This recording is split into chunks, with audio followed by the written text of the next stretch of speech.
അൽഹംദുലില്ല, പല ഗ്രൂപ്പുകളിലും ഇന്ന് കാണുന്ന ഒരു മെസ്സേജാണ്. ബുധനാഴ്ച ഒടുവിലത്തെ ബുധൻ, സഫറിലെ ഒടുവിലത്തെ ബുധൻ നയസാണ്, ഒരുപാട് ബുദ്ധിമുട്ടുകളും മുസീബത്തുകളൊക്കെ ഇറങ്ങുന്നുണ്ട് എന്നൊക്കെ രൂപത്തിൽ മുസ്ലിയാക്കന്മാർ പാവപ്പെട്ട ജനങ്ങളെ പറ്റിക്കാൻ വേണ്ടി, അവരെ വഞ്ചിക്കാൻ വേണ്ടിയിട്ട് എഴുതി വിടുന്ന പല ടെക്സ്റ്റുകളും നമുക്ക് കാണാൻ പറ്റും. ഇതിനെക്കുറിച്ച് അവർ എഴുതുന്നുള്ളത് പണ്ഡിതന്മാർ പറഞ്ഞിട്ടുണ്ട് എന്ന്. അള്ളാഹുവിന്റെ ഈ ദുനിയാവിൽ, ഈ മതത്തിൽ, ഇസ്ലാം മതത്തിൽ എന്തൊക്കെയാണ് ഉണ്ടാവുക എന്ന് പഠിപ്പിക്കാൻ വേണ്ടിയിട്ടാണ് പ്രവാചകൻ സല്ലല്ലാഹു അലൈഹി വസല്ലമയെ അയച്ചിട്ടുള്ളത്.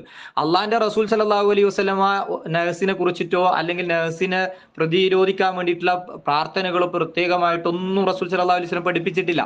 സഹാബത്തിന് പരിചയമില്ല, താബീങ്ങൾക്ക് പരിചയമില്ല, അത്ബാഉ താബീങ്ങൾക്കോ നാലിലൊരു മദ്ഹബിന്റെ ഇമാമിങ്ങൾക്കോ ആർക്കും പരിചയമില്ല.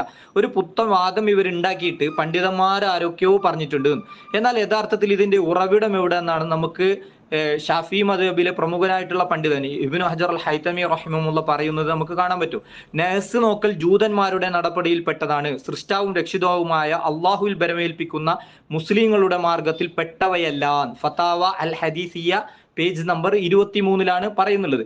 അതേപോലെ തന്നെ ഹബീ ഹുറൈറ റളിയല്ലാഹു അൻഹു നിവേദനം ചെയ്യുന്ന ഒരു ഹദീസിൽ നമ്മൾ കാണാൻ പറ്റും. നബി സല്ലല്ലാഹു അലൈഹി വസല്ലം പറയുകയാണ്, ഖാൽ അൻ ഹബീ ഹുറൈറ റളിയല്ലാഹു അൻഹു നബി സല്ലല്ലാഹു അലൈഹി വസല്ലം ഖാൽ, റസൂൽ സല്ലല്ലാഹു അലൈഹി വസല്ലം പറയാം, ലാ തസുബ്ബുദ്ദഹർ ഫഇന്നല്ലാഹു വദ്ദഹർ.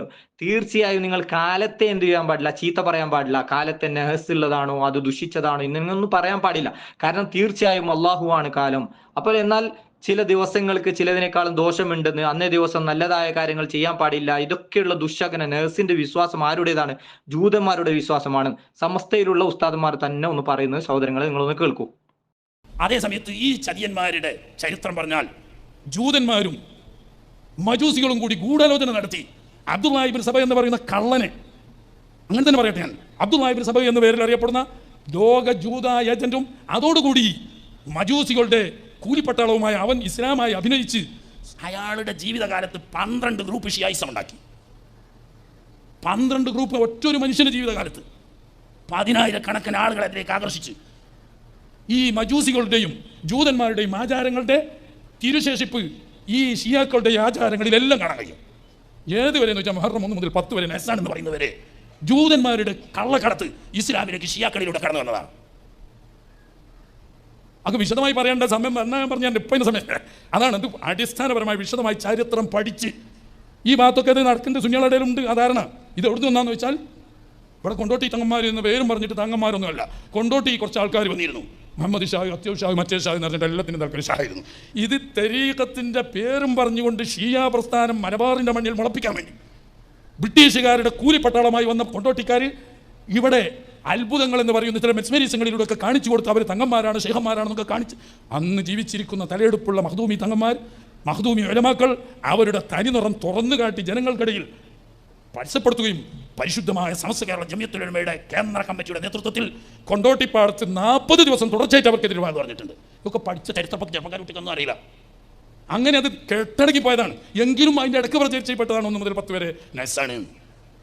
മൂസാ നബി അലൈഹി ഇസ്ലാമിൻ്റെ കാലത്ത് കുരുത്തക്കേട് പറഞ്ഞതിൻ്റെ പേരിൽ 40 കൊല്ലം തീഹ് മരുഭൂമിയിൽ നട്ടം കറങ്ങേണ്ടി വന്നു ജൂതന്മാർ.